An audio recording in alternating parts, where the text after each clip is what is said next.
Um, Also, what I found interesting about Moreau in comparison with Gulen is he recognized that the importance of science, and that we have to accept science without prejudice and in a manner adapted to the needs of our time, quoting from Moreau.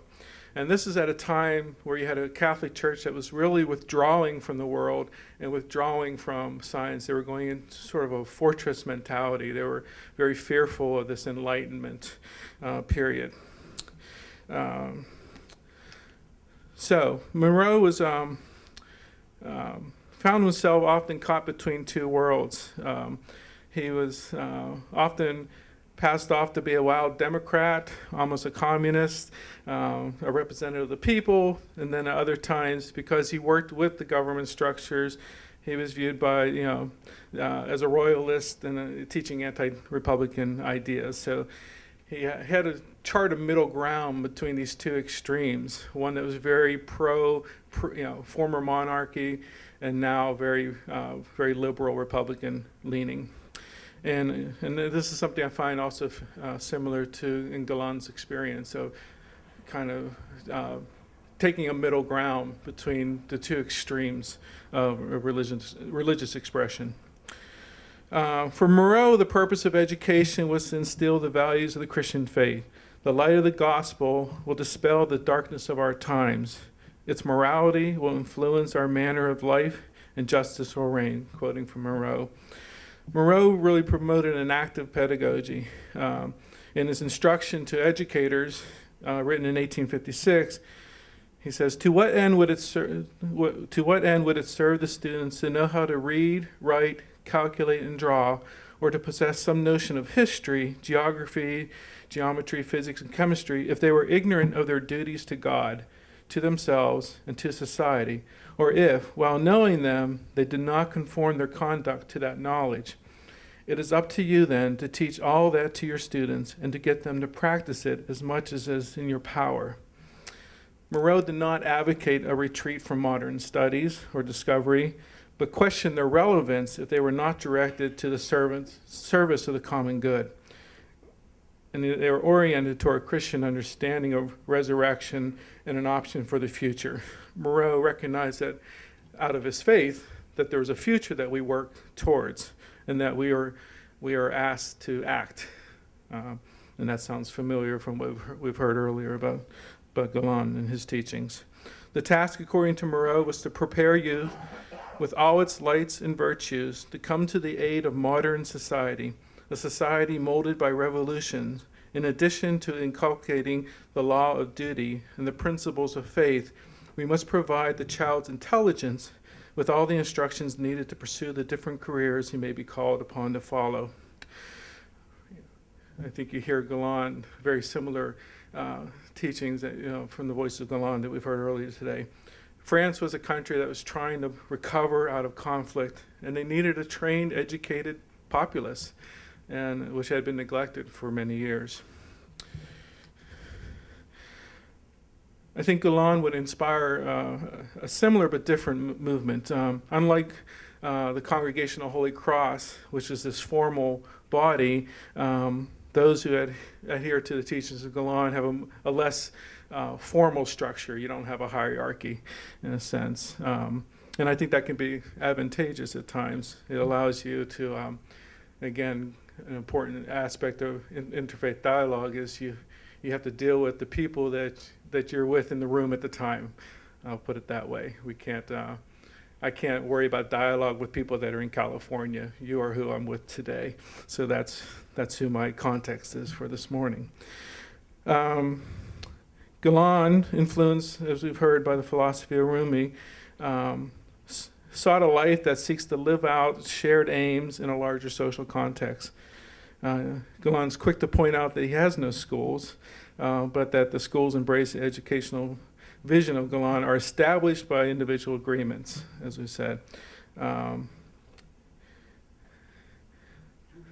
2 minutes. Okay. All right. I will share a few things then.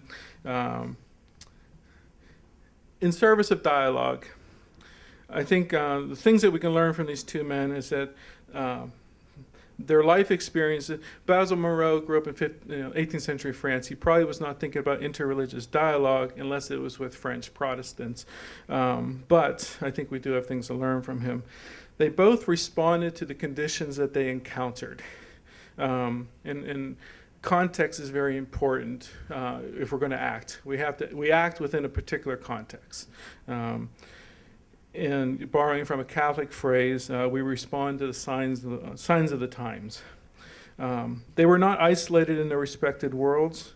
Their faith and religion were not centered on an asceticism that secluded itself from the world, but was engaged in a lived context. Moreau and Gulen entered in the world at the time, and they sought to marginalize religion. They entered a world that sought to marginalize religious expression as irrelevant. In our current discourse, I think we have kind of the other end of the spectrum, a religious extremism, such as Christian fundamentalism and Islamic extremists, that frames the world on the other end of the religious continuum, caught up in this hyper expression of religious rhetoric and action that, in my mind, is isolationist, and it separates religion out from people and from each other. Both men understood the need to chart a course somewhere in the middle between extreme asceticism and extreme expression. And I think their school systems fostered such an approach, not teaching dogmatic understanding, but teaching universal values and letting the lived expression, in a sense, witness to the understanding of God. They worked within their prevailing authorities, structures, wherever they were at. They worked with the local government, whatever the conditions that existed at the time. Truth for both men was something that stood apart. Truth, in my understanding, is a manifestation from God. Truth is not created by humanity, but God uses humanity to reveal truth.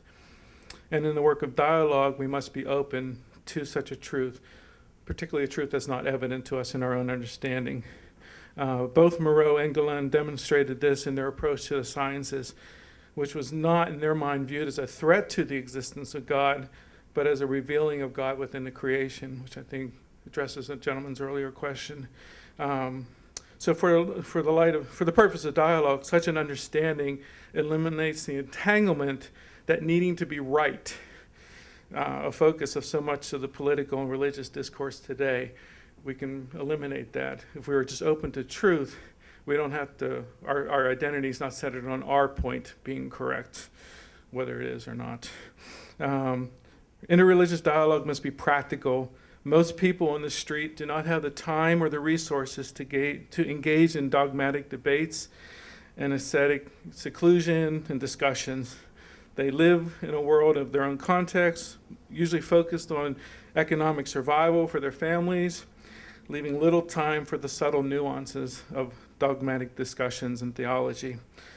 Both Moreau and Gulen responded to such situations. They recognized people that were in particular need. They were not caught up in the goal of trying to flesh out correct dogma. They recognized the universal understanding of God in the different faiths and tried to respond to the needs of people where they were at. We must choose in our approach to religious dialogue what questions we will be willing to grapple with. Will we take a similar road?